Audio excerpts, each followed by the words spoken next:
दिनवा झइहे भैया बगिया तोहके पिजड़ा दबचिली है हो।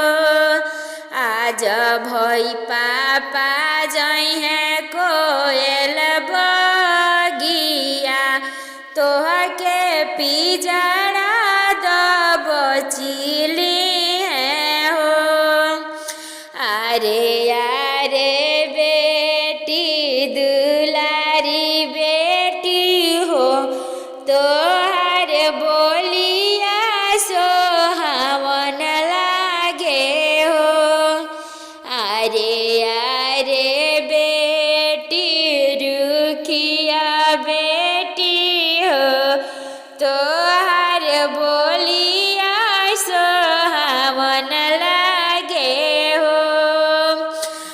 जयही है जुलुमी दुलावा तोहके आज दिनवा होरिली है हो।